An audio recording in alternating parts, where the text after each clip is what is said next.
우리 집사님께서 기도 중에 우리나라가 참 혼란스럽다 이렇게 기도하시면서 표현을 해주셨는데 저도 동일한 생각이에요. 근데 저는 이 혼란스러움이 오히려 혼란을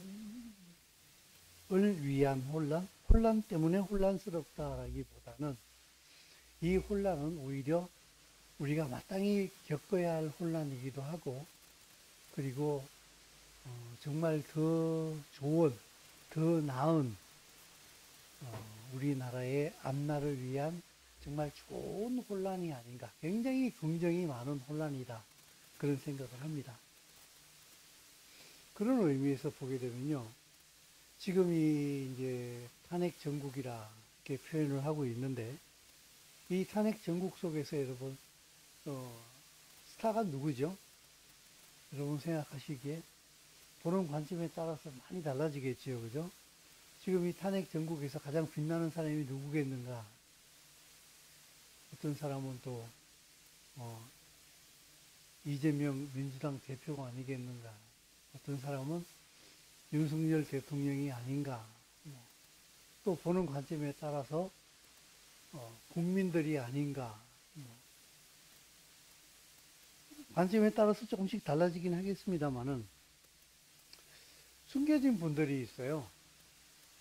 이 탄핵으로 인해 가지고 나라의 혼란한 이 상황 속에서 빛나는 두 분이 있는데, 바로 우리나라를 세운 이승만 대통령과 그리고 박정희 대통령이 아닌가, 이런 생각이 들어요. 이분들은 숨겨져 있다가 이 탄핵으로 인해 가지고 나라가 어지러움으로 인해서 굉장히 새롭게 재조명이 되어지는 이 두 분이라는 생각이 듭니다. 저도 학교 다닐 때에 이승만 대통령에 대해서 역사 시간에 제대로 많이 배우지는 못했어요.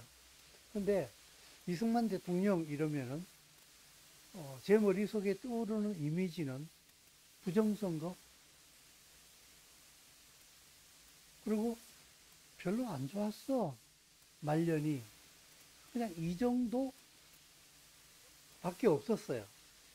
근데 이승만 대통령에 대해서 재조명이 되고 알기 시작한 것은 한 5년쯤 된 것 같아요.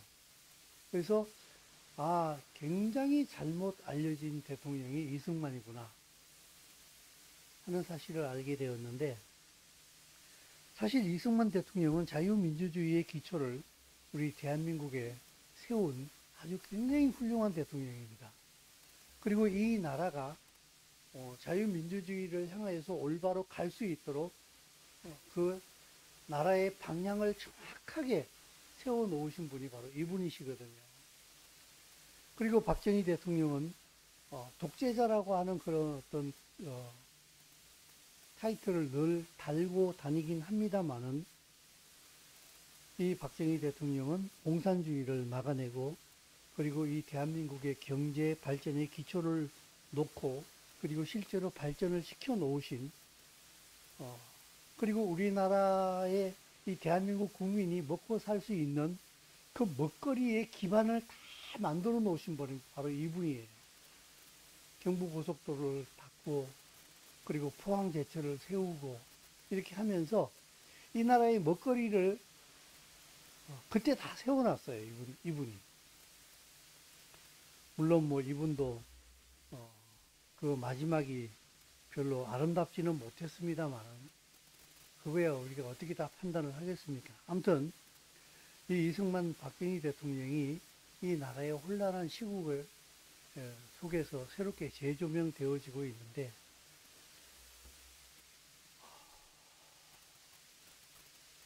이스라엘도 이와 비슷하다는 생각이 들어요. 우리의 두 대통령, 우리의 앞길을 걸어가신 이 분들이 우리의 삶 속에 지금도 굉장히 큰 영향을 미치고 있는 것처럼, 이스라엘 백성이 하나님과 함께 걸어간 그 길이 우리가 믿음으로 걸어가야 되는 그 길에 많은 교훈을 던져주고 있어요.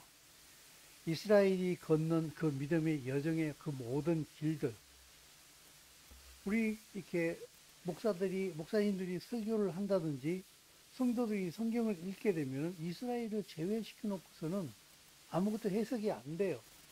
이스라엘 하면서 늘 이스라엘 백성에 대해서도 말을 하면서도 정작 성경이 말하고 있는 그 이스라엘,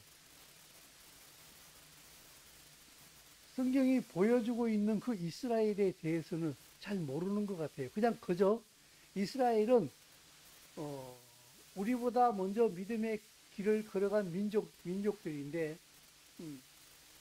우리는 그것을 본받아서 믿음의 길을 걸어가는데 그 이스라엘이 하나님과 맺고 있었던 그 관계에 대해서는 올바로 이해를 못하고 있는 것 같아요.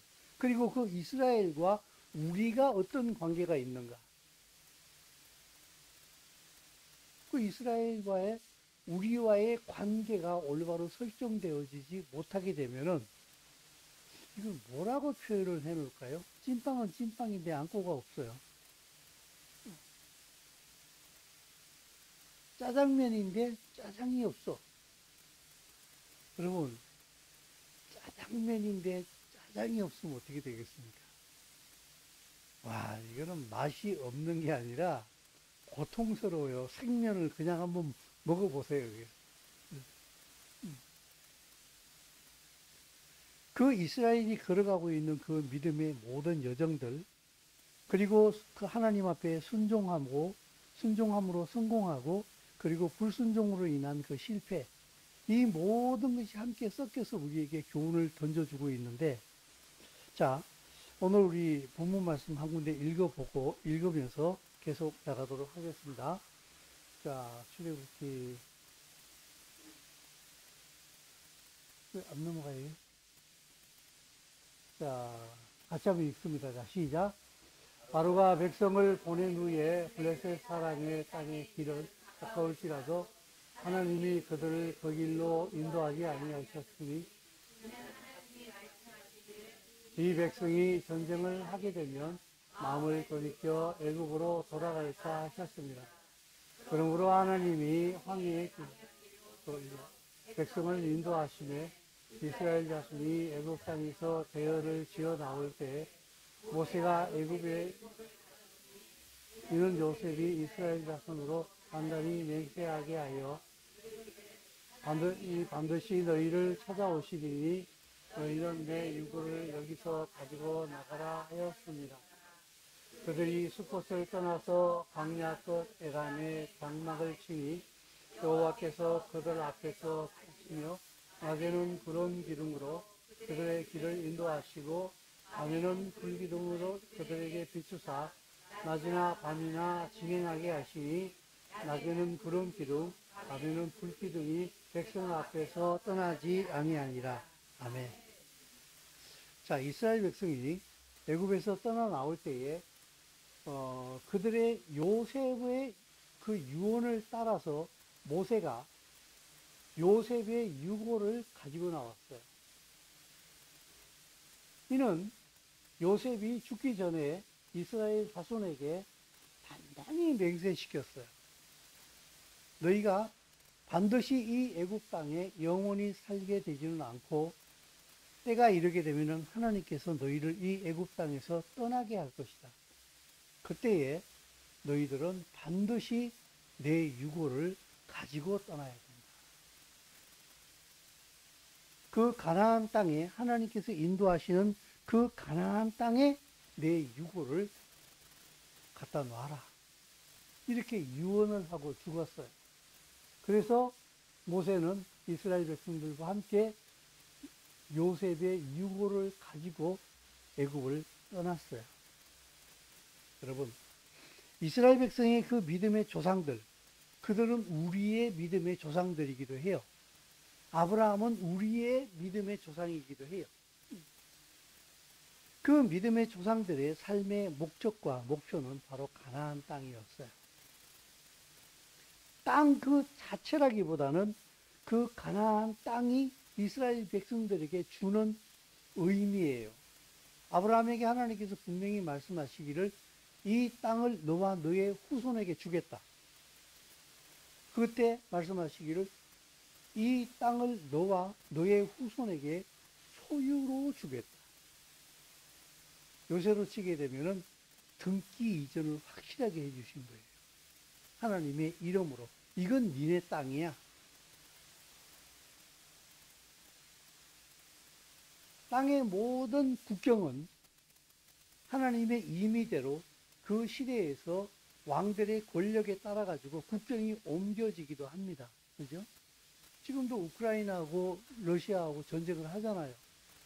이 국경이 계속 바뀌고 있어요, 지금. 그죠? 그러나 하나님께서 말씀하시기를 이스라엘은 애굽 하수에서부터 유프라테스 강까지 이게 너희들의 땅이다라고 정확하게 그 국경선을 딱 그어줬어요. 이게 너희들의 소유다.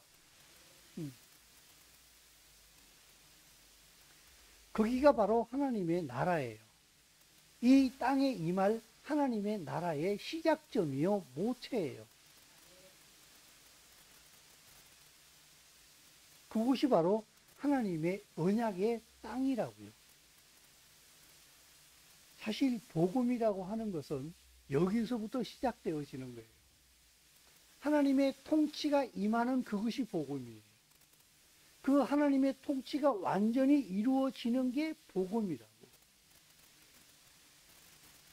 죄가 더 이상 사람을 이끌어가지 못하는 곳, 사단의 유혹이 절대로 침범할 수 없는 곳, 하나님만이 절대적으로 왕으로 인정받는 그 곳, 그곳이 바로 하나님의 나라요, 하나님의 땅이요, 그것이 이스라엘이에요. 그리고 예수와가 이 땅에 오실 때에는 결국 이 땅 모든 지구 전체가 이스라엘이 되는 거예요. 그래서 그 나라가 영원하다고 얘기하는 거예요. 대한민국은 영원하지 않아요. 미국도 영원하지 않아요. 이스라엘만 영원한 거예요. 그래서 사실은 하나님의 나라의 다른 말이 이스라엘이에요. 하나님의 나라의 다른 말이 이스라엘이에요. 하나님께서 이 땅을 창조하셨죠. 그러면은 이 땅의 주인은 누구예요? 하나님이시죠. 그러면 당연히 이 땅 전체는, 지구 전체는 이스라엘이 돼야 되는 거예요.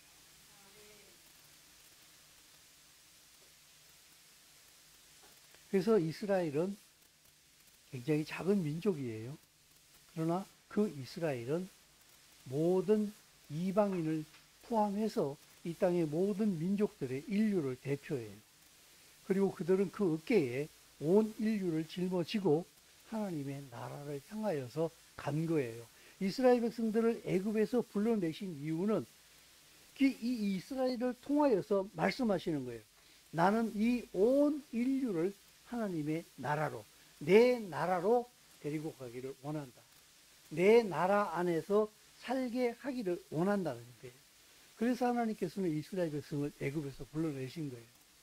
그 애굽은 이 세상의 상징이에요. 사탄의 나라의 상징이에요. 바로가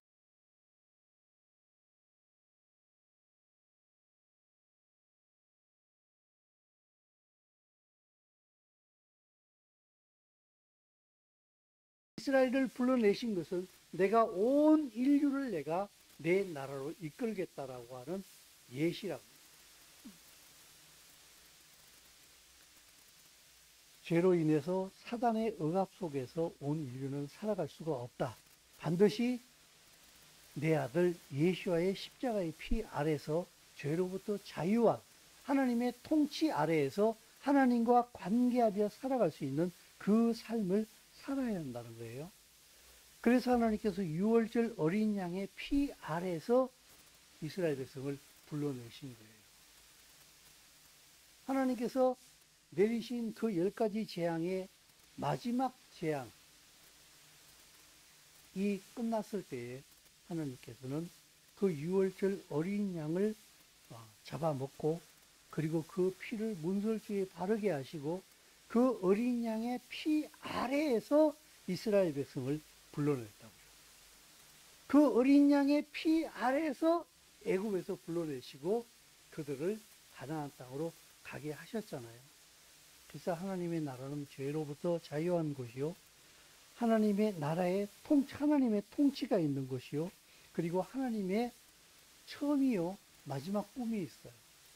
그게 바로 하나님이 사람과 함께하는 임마누엘의 꿈이에요. 하나님께서 너희 가운데 장막을 치시겠다라고 하는 말씀이 바로 그 말씀이에요. 마지막에는 성령께서 우리의 마음속에 들어와 계시잖아요. 하나님께서 우리 안에 장막을 치신다고요. 그 심령 안에 예수와로 인한 하나님의 장막이 있는 사람이 서로 함께 모인 곳이 교회예요. 그 교회는 반드시 이스라엘과 손을 잡아요. 이스라엘은 조그마한 한 나라, 한 민족이 아니라 하나님의 나라의 한 축이에요. 이방 민족이 아무리 숫자가 많다 할지라도 하나님의 나라를 세우는 야긴과 보아스와 같은 양 기둥이에요. 그래서 이스라엘이 없이 이방인은 참 교회가 될 수가 없고, 참 교회가 되기 위해서는 이 이방인 안에 이스라엘이 반드시 있어야만이 하나님의 언약이 있고, 하나님의 구원이 있고, 말씀이 있고, 이것이 서로 완전하게 합쳐질 때에 하나님의 나라가 되는 거예요. 근데 지금 이 세상에 현존하고 있는 수많은 교회들이 이스라엘이 없어요. 이스라엘은 그저 강단에서 목사님들께서 설교하실 때 이스라엘 백성들이 이렇게 살았다, 우리도 이렇게 살자라고 하는 신앙의 예시로만 전달되어지지, 이스라엘과 이방인이 어떤 관계가 있으며 이 둘이가 어떤 관계가 맺어져야만이 참 교회가 될 수 있는가에 대한 이해는 없다고요. 참 교회가 되기 위해서는 반드시 이스라엘과 이방인은 서로 하나 엮어져야만이 하나님이 원하시는 교회가 될 수가 있어요. 하나님은 이스라엘만의 하나님이 아니에요. 온 우주 인류의 하나님이 되기 위해서는 반드시 이방인과 이 유대인이 하나로 합쳐질 때에 참 교회가 되고, 이 참 교회가 하나님을 하나님으로 섬길 수 있는 거예요. 그죠? 자, 그런데 이스라엘 백성이 애굽을 떠나잖아요. 그죠? 떠났을 때에 그들의 모습이 참 온전치 못했어요. 하나님께서 출애굽기 13장 21절 22절에 보게 되면은 여호와께서 그들 앞에 가시며 낮에는 구름 기둥, 밤에는 불 기둥으로 그들을 비추면서 낮이나 밤이나 진행하시면서 백성 앞에서 떠나지 않았다. 불 기둥이 하나님은 아니에요. 구름 기둥은 하나님이 아니에요. 그러나 하나님께서 이스라엘 백성들과 함께 하고 있다라고 하는 그 하나님을 불기둥과 구름 기둥의 현현으로 보여주신 거예요. 지금은 우리는 성령님과 함께 하나님의 임재 속에서 믿음의 길을 걸어가지 않습니까? 자, 그런데 이스라엘 백성들에게 이 애국 군대가 추격해 옵니다. 출애굽기 14장 15절에서 20절까지 말씀인데, 자, 같이 한번 읽습니다. 자, 시작. 여호와께서 모세에게 이르시되 너를 어찌하여 내게 부르짖느냐? 명령하여 앞으로 나아가게 하고 지팡이를 들고 손을 바다 위로 내주어 그것이 갈라지게 하라.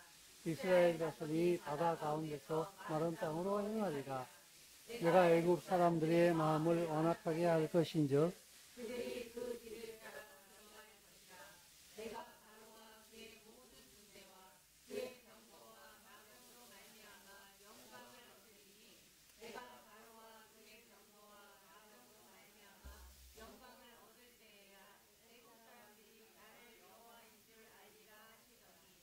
이스라엘 진압해 가던 하나님의 사자가 그들의 뒤로 옮겨가매 구름 기둥도 앞에서 그 뒤로 옮겨 애굽진과 이스라엘진 사이에 이르러 서니 저쪽에는 구름과 흑암이 있고 뒤쪽에는 밤이 밝음으로 밤새도록 저쪽이 이쪽에 가까이 하시더라. 아멘. 자, 여기서 이제 우리가 이스라엘을 통하여서 믿음의 길을 먼저 갔던 이 이스라엘 백성들이 세상과 충돌을 일으킬 때에 어떤 모습을 보이느냐 하는 걸 통해서 우리가 교훈을 얻어보기를 원하는데, 자, 지금 우리 본문에 이제 읽었잖아요. 읽었는데, 이제 우리 환기를 돋우기 위해 가지고 이제 성경을 우리 한번 직접 한번 찾아봅시다. 한 군데만. 출애굽기 14장 말씀입니다. 동일하게. 출애굽기 14장 10절 말씀.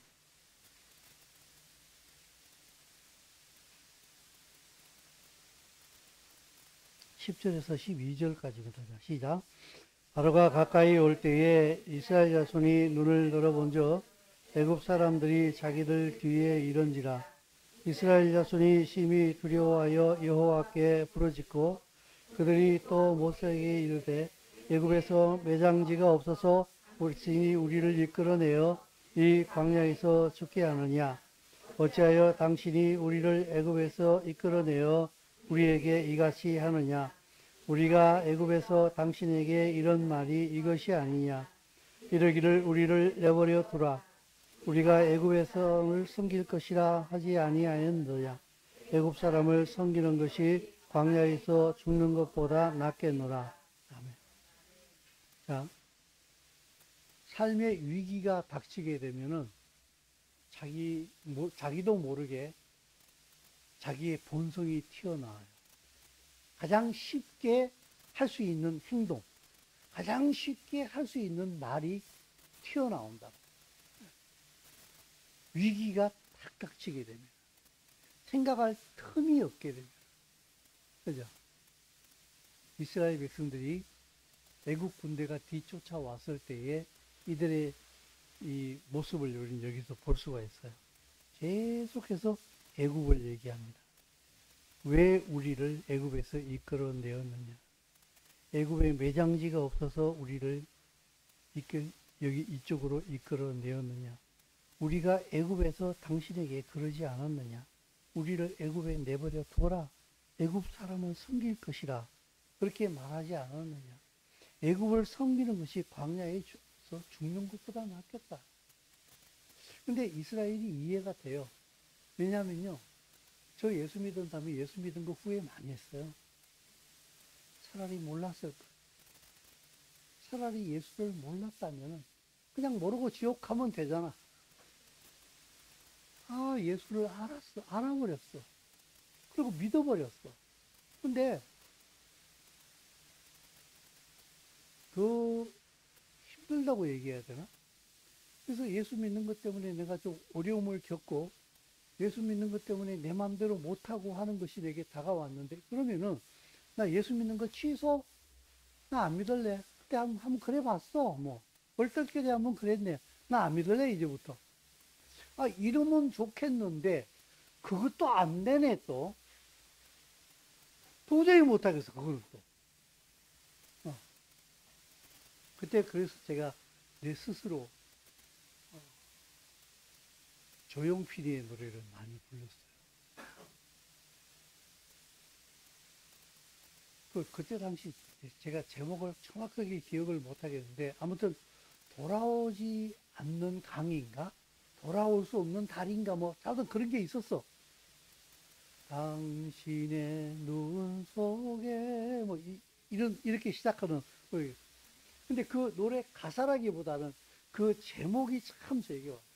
아, 나는 이제는 돌아갈 수가 없구나.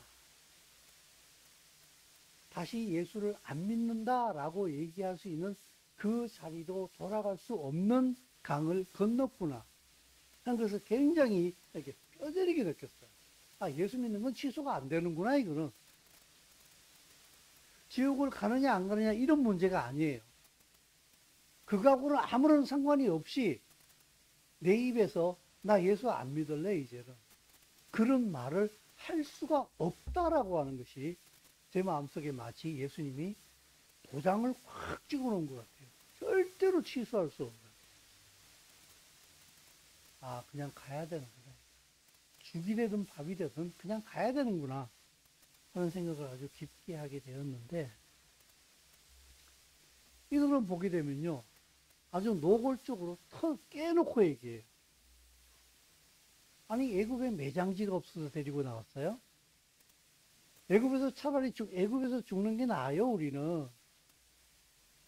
광야에서 죽기 싫어요. 돌아가자는 얘기거든요.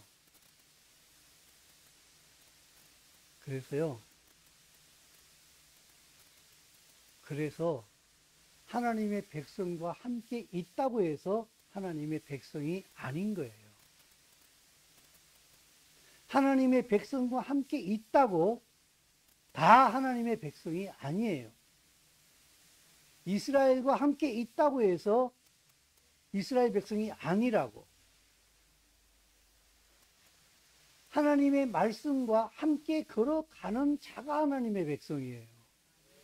만약 그들이 그렇게 부르짖을 때 그들을 따라서 그냥 그대로 다 가버렸으면 가는 사람도 있겠죠. 물론 가라 그러게 되면. 근데 절대로 안 갈 사람이 있을 거예요. 제가 생각하기에는 여호수아와 갈렙은 절대로 안 가요. 여러분, 하나님과 성령 안에서 믿음으로 하나님의 나라를 향해서 걸어가는 이 믿음의 길이 여러분 마음속에는 절대로 돌이킬 수 없는 길입니까? 아니면 상황과 내 마음의 생각 따라서 언제든지 돌이킬 수 있는 길입니까?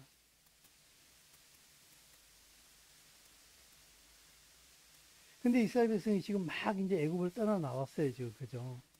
떠나는데 그들의 본성이 그대로 여과 없이 드러나고 있는데 좀 그런 것 같아요. 우리도 삶의 위기에서 옛 본성에 따라서 그냥 튀어나오는 말을 굉장히 조심해야 된다. 그래서 하나님께서 여리고성을 돌 때에도 첫 번째, 하루에 한 바퀴씩 돌아.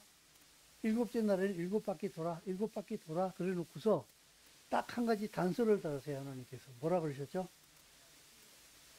입 다물어. 아무 말 하지 말고 돌아. 왜 입 다물으라 그러셨을까요? 말하지 말라 그랬을까요? 그 어마무지한 여리고성을 돌 때에 어떤 생각이 들었겠어요? 야, 본다고 무너지냐? 야, 김일병 너 어떻게 생각하니? 본다고 무너지겠니? 왜 돌아라 그러지? 진짜 돌겠네. 긍정적인 얘기가 많이 나왔을까요? 부정적인 얘기가 많이 나왔을까요? 그래서 하나님께서 입 다물으라 그런 거예요. 조용히 입 다물어. 시키는 대로만 해. 그리고 여리고성을 무너뜨리는 것은 내가 할 거야.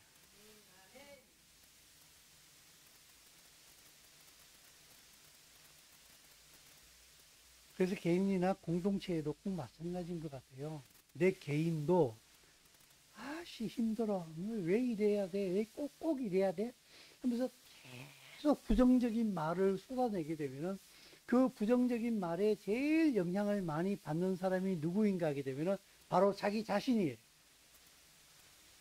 그리고 공동체 안에서도 어떤 사람이 어떤 말을 쏟아낼 때에 또 공동체는 또 그 말에 영향을 받을 수밖에 없어요.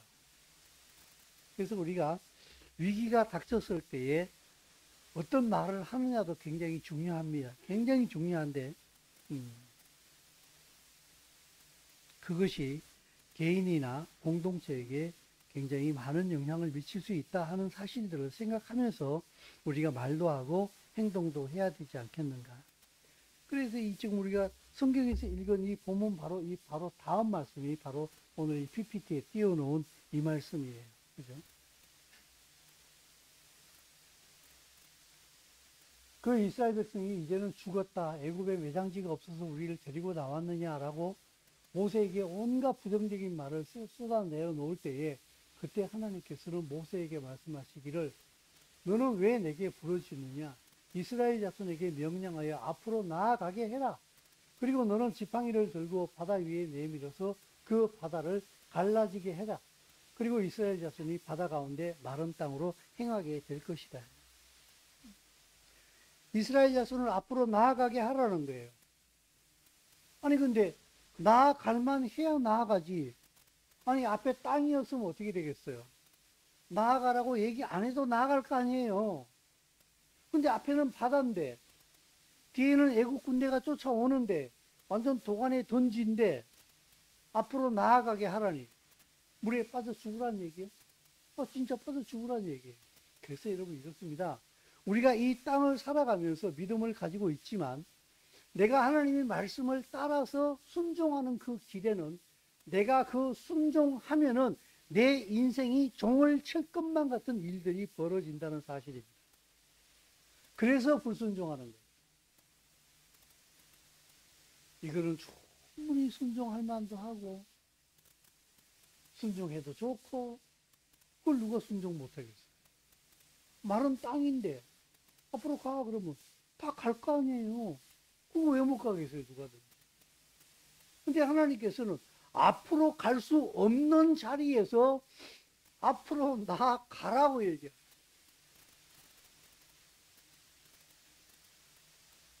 유대인들의 미드라시에 보게 되면은 저는 어떻게 그걸 처음 봤어요. 어떻게 그 출애굽의 장면을 어떻게 기록하고 있는가 하면은 요단강보다 더 심했더구만. 그들이 홍해에 들어가서 물이 코 밑에까지 올 때까지 홍해는 갈라지지 않았다. 이렇게 기록되어 있어요. 그럼 이까지 오면 어떻게 되겠어요, 여러분? 이제 콧구멍에 숨 쉬는 거 아닙니까? 그죠? 물이 이까지 왔다는 얘기는 어떻게, 더 들어가면 어떻게 된다는 얘기예요? 죽는다는 얘기예요. 그죠? 죽기까지 당신은 하나님의 말씀을 따르겠습니까? 라고 하는 하나님의 질문이에요. 나를 신뢰하여서 죽기까지 너는 하나님의 말씀을 따라가겠느냐? 그때 물이 갈라져 버렸어요. 그러니까 여러분 순종하기가 힘든 거고 언약을 따라 살기가 쉽지 않은 거예요. 근데 여러분 참 중요한 게 무엇인가 하게 되면요. 말씀을 믿고 다시 말해서 언약을 믿고 전진하라. 그 끝에 하나님께서 가나안 땅을 내가 너희들에게 주겠다라고 약속을 분명히 했어요. 근데 그 약속을 의지하여서 가려고 하니까 홍해가 가로막고 있어요. 근데 들어가래. 그 들어가면 어떻게 되겠어요? 물이 코끝까지 찼어요. 그러면 나는 뭘 느끼느냐? 죽겠구나. 그때 우리는 뭘 봐야 되겠습니까? 언약을 생각해야 돼요. 하나님께서 시체에게 가나안 땅을 주실 필요가 있겠습니까? 아니, 다 죽은 시체들한테 무슨 가나안 땅을 줄 필요가 있냐 말이에요. 그러니까 우리는 뭘 생각해야 돼? 그 무엇이 믿음인가 하게 되면은 내가 주의 말씀을 순종하여서 그 언약을 믿고 믿음의 사람들이 마땅히 걸어가야 할 길을 걸어가고 마땅히 행해야 할 길을 행할 때에 그 순종함으로 인해서 상황이 내가 죽을 것처럼 상황이 바뀐 나를 덮친다 할지라도 두려워하지 말라는 거예요. 왜냐하면 이스라엘 백성이 죽은 다음에 가나안 땅을 주실 필요가 없는 것처럼 내가 언약을 순종할 때에 말씀을 순종할 때에 그 순종함으로 이가 망해버리고 주저앉아 버린다면 그게 무슨 의미가 있단 말입니까? 그래서 주의 언약과 말씀을 순종해서 그 길을 걸어갈 때에 그 순종함의 결과로 내 삶이 완전히 망가지는 것처럼 일이 진행될다 할지라도 당신은 두려워하지 말라. 당신의 삶을 누가 보장하고 있느냐? 하나님이 보장하고 계시다. 오히려 거기에서 더 위험한 건 무엇인가 하게 되면은 야 죽을 것 같아 도망가 물이 코끝까지 왔어. 키 작은 사람은 잠겼겠지요. 꼬록 해가지고 막 옆에서 막 이렇게 잡고 갔을 수도 있어요. 그죠? 돌아가자는 얘기가 충분히 나올 수 있는 상황이에요. 그것이 바로 십자가의 길 아니겠어요? 나를 완전히 주님의 말씀 앞에 내려놓아버리는.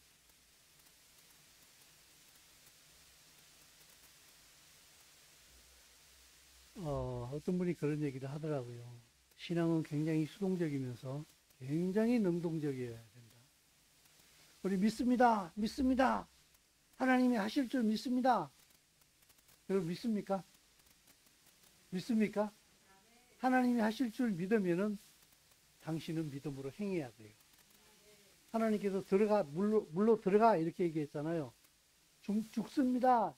물에 들어가면 헤엄 못 치면은 빠져 죽는 법칙은 누가 만들었느냐? 하나님이 만들어 놓으셨어요. 모세하고도 말씀하시되 누가 벙어리를 만들었느냐? 누가 기머거리를 만들었느냐? 내가 아니냐? 물에 빠지면 사람이 숨 못 쉬는 법칙은 하나님이 만들어서요. 하나님이 인간에게는 아가미를 안 주셨어요. 인간은 코로 숨쉬기 때문에 물에 빠지면 죽어요. 잘 알고 계세요, 그분이. 근데 물로 들어가래. 대책 없이 들어가라고 그랬어요.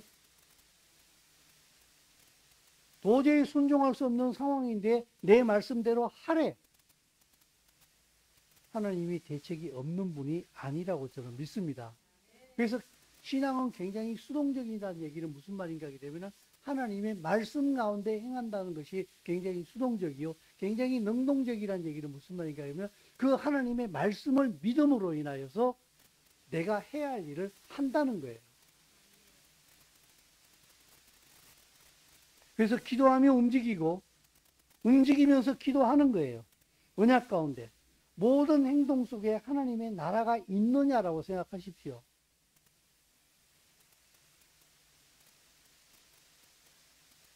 주일날이면 예배당 온다. 너무 잘하시는 겁니다. 그러나 말씀 가운데 예배당에 오고 있습니다. 저는 요새 요상한 버릇이 생겼어요. 본받지 말기를 부탁드립니다. 저 요새 식사기도 안 하는 묘한 습관이 한 몇 달 전부터 생겼어요. 나 식사기도 안 해요. 왜 그럴까? 잘한다고 생각하지는 않아. 근데 이걸 가지고 또 못한다고 생각하지도 않아. 나 아무 생각 없어. 그냥 먹어. 그냥 나는. 먹으면서 이래. 주님 감사합니다. 오늘도 누룽지를 주셨네요. 억수로 맛있네요, 주님. 너무너무 감사해요.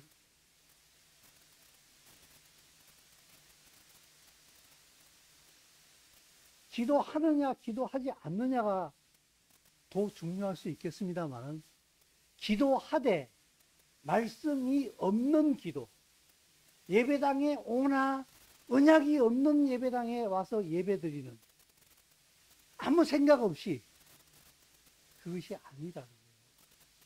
늘 말씀을 떠올리고 말씀 안에서 예배당에 오고 말씀 안에서 예배하고 말씀 안에서 이것도 하고 저것도 하고 말씀이 내 모든 행동들을 결정하도록 하라.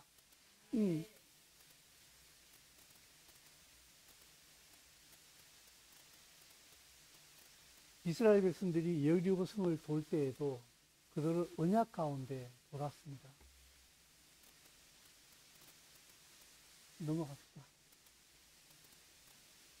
이스라엘 백성들이 라암셋에서 떠나가지고 숫곳에 거쳐서 에담에서 이 홍해를 건너잖아요. 그죠? 요새 학설에 따라가지고 이쪽으로 건넜는지 이쪽으로 건넜는지 얘기가 많아요, 지금. 근데 어쨌든 홍해를 건넌 것만은 분명히 사실이에요. 그래서 이들이 이 광야를 38년 동안 거쳐서 이제 여리고를 향해서 들어가게 되는데,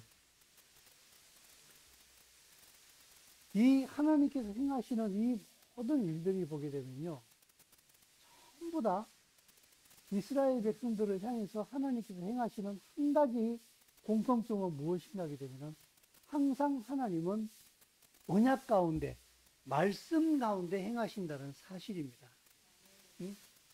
자, 우리 빨간 글씨 있는 것만 다시 한번 읽어보도록 하겠습니다. 28절 말씀에서부터 31절까지. 자, 시작. 물이 다시 흘러 병거들과 기병들을 덮되 그들의 뒤를 따라 바다에 들어간 바로의 군대를 다 덮으니 하나도 남지 아니하였더라. 그러나 이스라엘 자손은 바다 가운데를 육지를 행하였고 물이 좌우에 벽이 되었더라. 그날에 여호와께서 이같이 이스라엘을 애굽 사람의 손에서 구원하시며 이스라엘이 바닷가에서 애굽 사람들이 죽어 있는 것을 보았더라. 이스라엘이 여호와께서 애굽 사람들에게 행하신 그 큰 능력을 보았으므로 백성이 여호와를 경외하며 그 종 아멘. 우리가 주목해야 될 것이 무엇인가 하게 되면은 이스라엘 백성들은 하나님의 은혜 가운데 그 홍해가 갈라져 가지고 마른 땅을 건너듯이 건넜잖아요. 그죠? 그들이 하나님의 말씀 가운데 건넜잖아요. 하나님의 언약 가운데 그 홍해를 건넜잖아요. 그죠? 근데 그 이스라엘 백성이 금방 걸어간 그 길을 누가 또다시 따라 들어왔습니까? 애국 군대가 들어왔어요. 근데 애국 군대는 어떻게 됐죠? 빠져 죽었죠. 여러분, 너무 뻔한 얘기인지 모르겠습니다만 잘 한번 생각해 보세요. 누구는 바다 사이를 걸어갔어요. 근데 똑같은 길을 들어왔는데 누구는 거기서 빠져 죽었어요. 왜 그럴까요? 이스라엘 백성은 하나님의 언약 가운데 들어왔어요. 애국 군대는 그냥 쫓아들어왔어. 잡아 죽이려고. 그들은 다 죽었어요. 주의 백성은요, 항상 말씀을 따라서 가는 것만이 사는 길이에요. 우리는 때때로 살고 싶어서 하나님의 말씀을 불순종할 때가 너무 많잖아요. 그죠? 하나님, 이거 너무 위험해요. 이건 나한테 너무 무리한 걸 요구하시는 거예요. 난 도저히 그렇게 못하겠어요. 라고 우리는 하나님 앞에 불순종할 때가 되게 많이 있어요.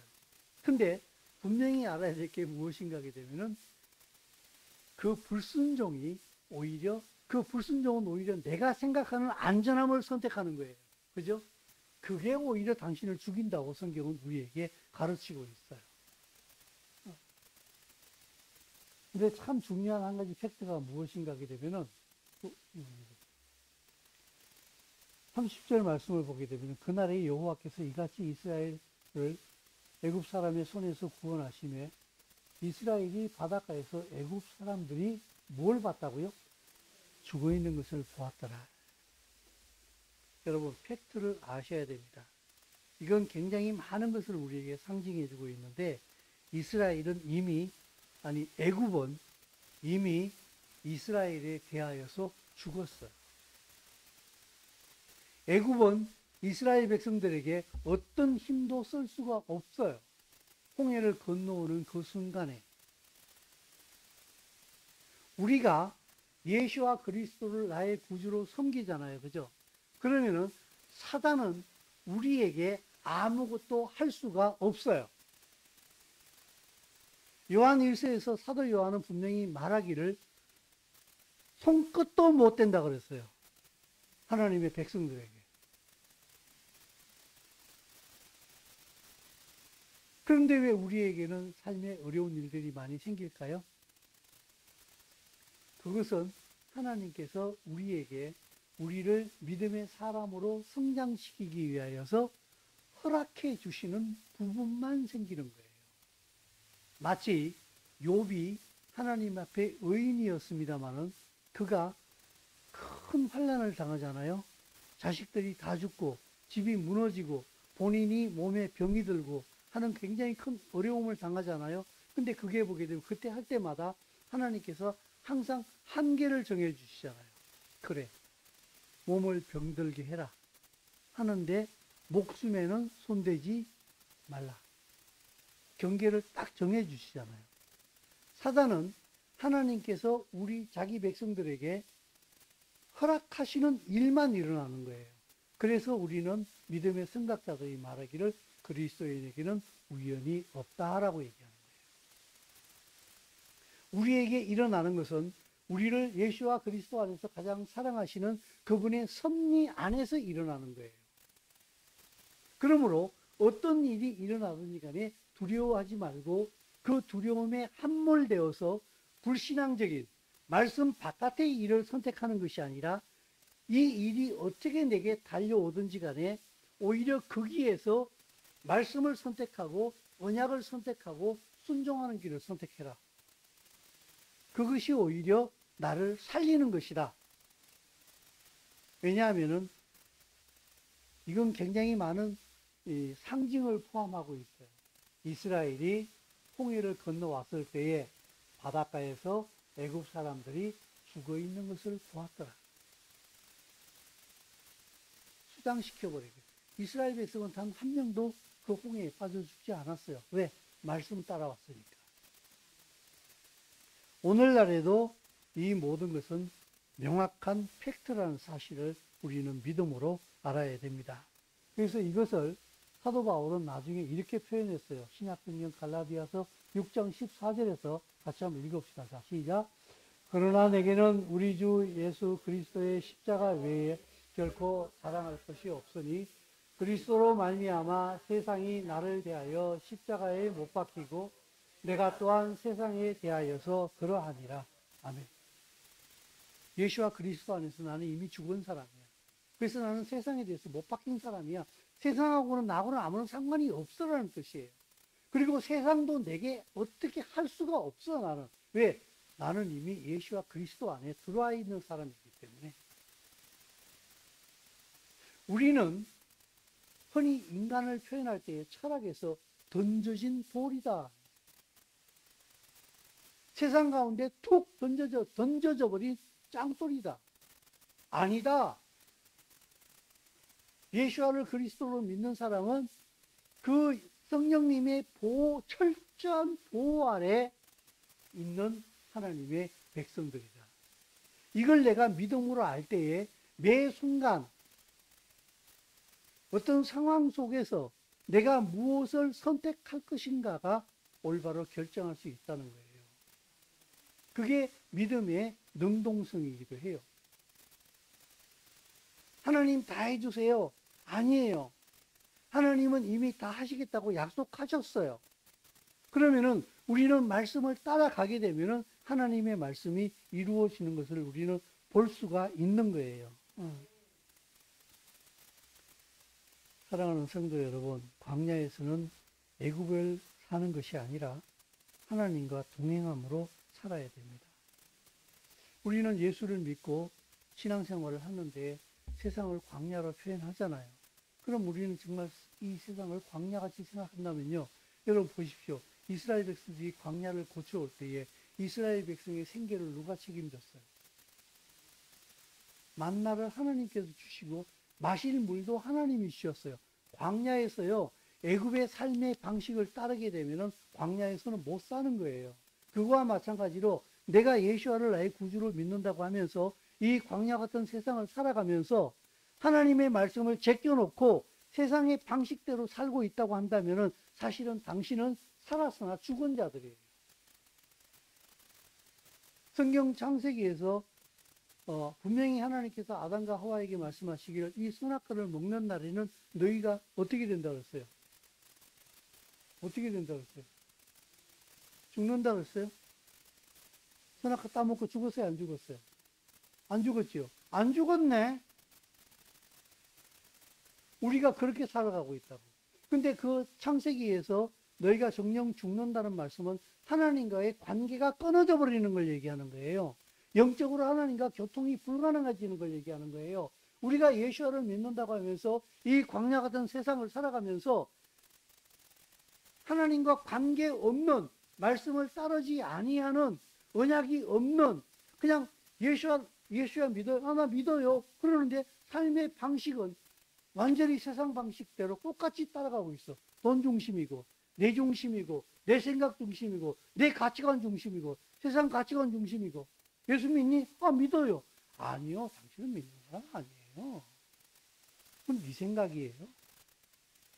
성경은 그렇게 얘기한 적이 없어요.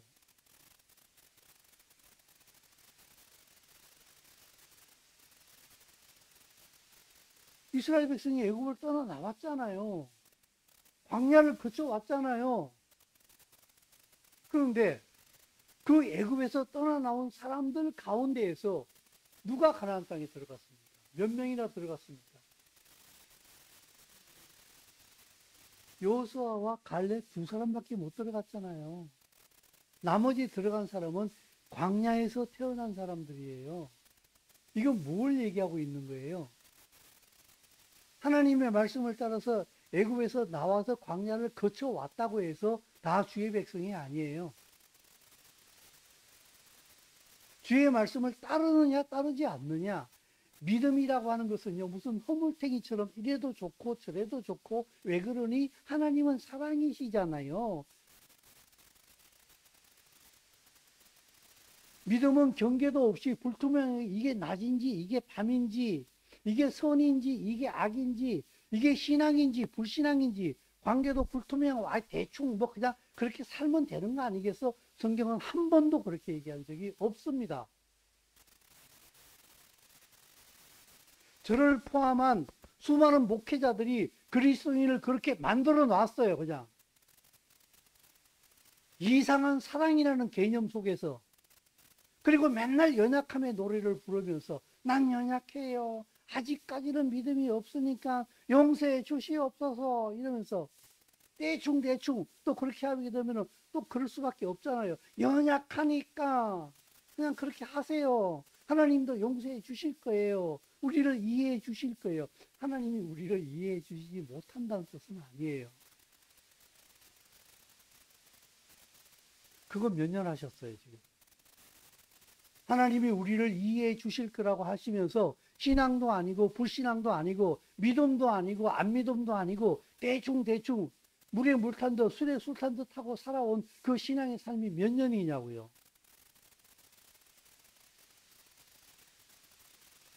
여러분, 한두 번 하는 건 실수인데 서너 번 넘어가면 그 실수 아니라고 그랬어요. 그죠? 몇 번은 우리의 신앙의 연약함이라고 볼 수 있어요. 근데 계속 그렇게 살면요, 그건 믿음이 없다라고 밖에 얘기 못하는 거예요. 그건 믿음이 없는 사람이다. 그 말은 예수하고는 상관이 없는 사람이다. 하나님의 백성이 아니다. 이렇게밖에 얘기할 수밖에 없는 거예요. 성경은 정확하지 않아요, 여러분? 오, 세상에. 몇 명 들어갔니? 2명 들어갔다. 이렇게 따져요.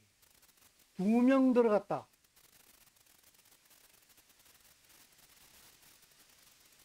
애굽에서 나올 때에 이스라엘 백성이 약 200만 명이 나왔어요. 200만 명이 나왔는데 가나안 땅에 들어간 사람은 2사람이에요.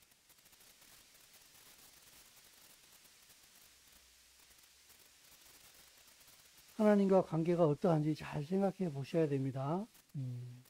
잘 사는데 에덴과 동일한 법칙입니다. 하나님과의 관계가 우리의 생사를 결정합니다. 광야를 살면서 광야에 나왔는데 애굽의 것을 찾고 추구하면은 아무것도 얻을 수가 없어요. 잘 얻는데? 잘 살고 있는데? 그건 당신 생각이에요. 하나님과 관계가 없다는 거예요. 그러니까 하나님 앞에 당신은 살았으나 죽은 자예요. 가나안 땅에 못 들어간다고요. 하나님 앞에. 이걸 잘 생각하셔야 돼요. 그걸 예시해 주는 것도 많잖아요. 이스라엘 백성들이 광야에 나와가지고 하나님께서 분명히 말씀하셨잖아요. 야, 만나 내가 매일 줄 거야. 먹을 만큼만 거둬. 그리고 안식일 때가 되면은 내가 이틀치 줄 거야. 안식일에는 거두러 나오지 마. 말씀하셨잖아요. 그죠? 근데 안식일에도 구하러 나왔잖아요. 그죠? 구했어요? 못 구했어요? 만나 없었어요. 그때는. 또 어떤 사람은 안식일에 이 땔감 구하러 나왔어요. 그죠? 구약에 보면 나오잖아요. 근데 땔감 구하러 왔다가 잡혔어 또. 안식일에 일하지 말라 그랬는데 떼돈 구하러 나와가지고 그 모세에게 붙잡혀 와서 이제 모세에게 데리고 왔는데 하나님께서 또 물어봤잖아요. 모세가 하나님께 어떻게 할까요? 안식일을 어겼는데 어떻게 하면 좋을까요? 하나님께서 뭐라고 그러셨어요? 네? 죽이라 그러죠. 와, 여러분 보십시오. 하나님의 말씀이 얼마나 엄연한가 보십시오. 안 따라오면은 죽이라 그랬어요. 아이, 신약에는 사랑이잖아요.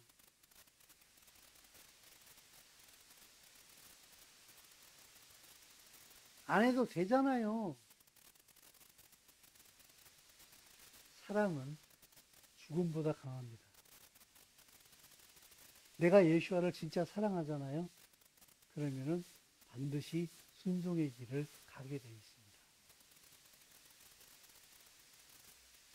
사랑하는 성도 여러분, 우리는 언약 가운데 하나님의 풍요를 누릴 줄 알아야 됩니다.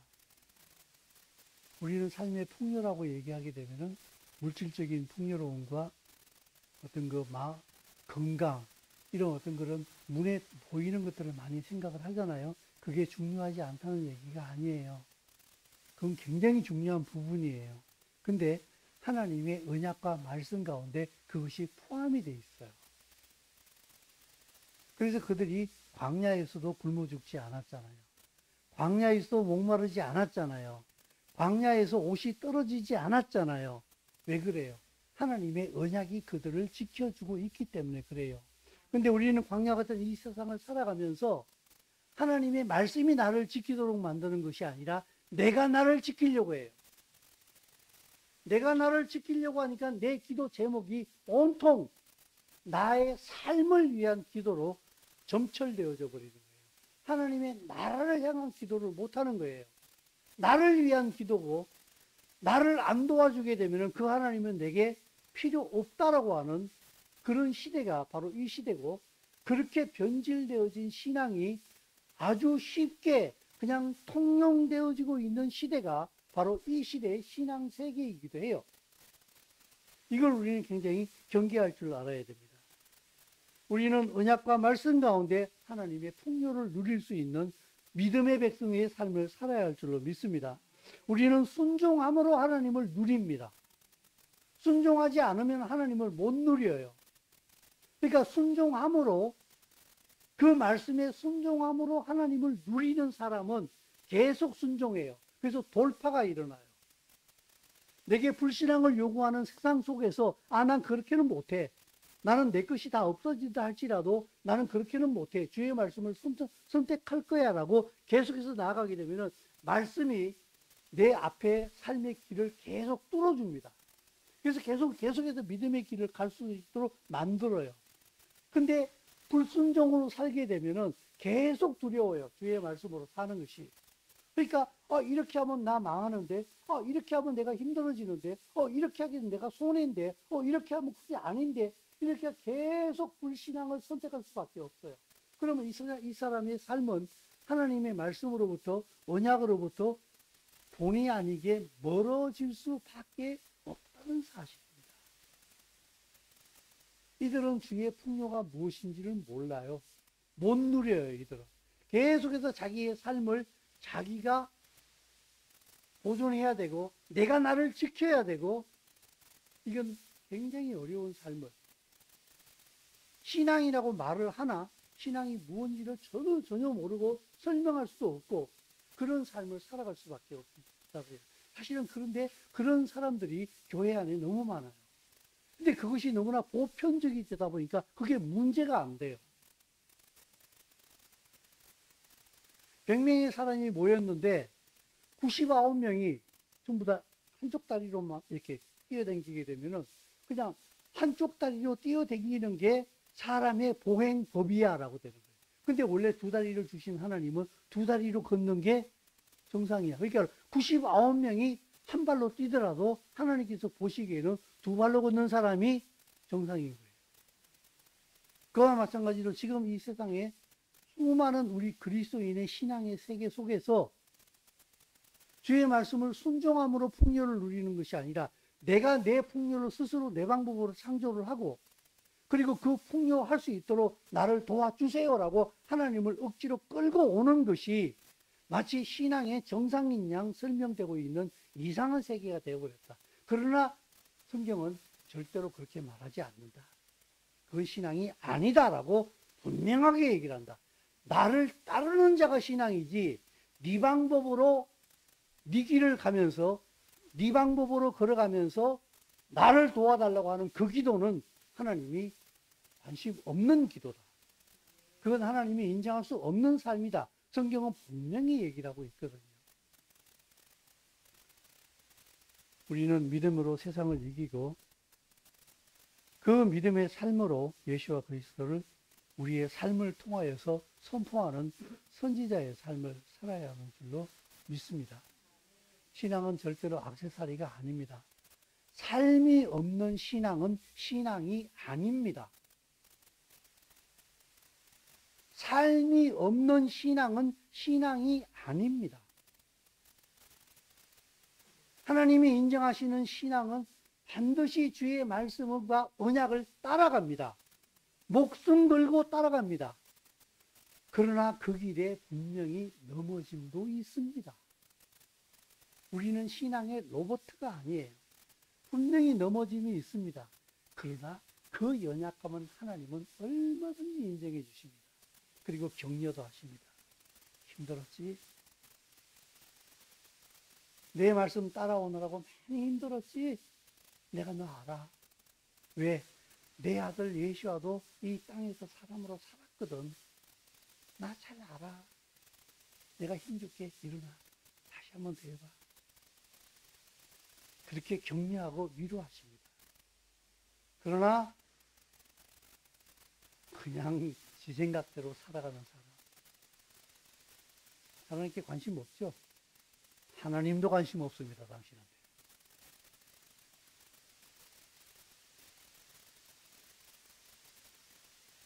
기도할까요?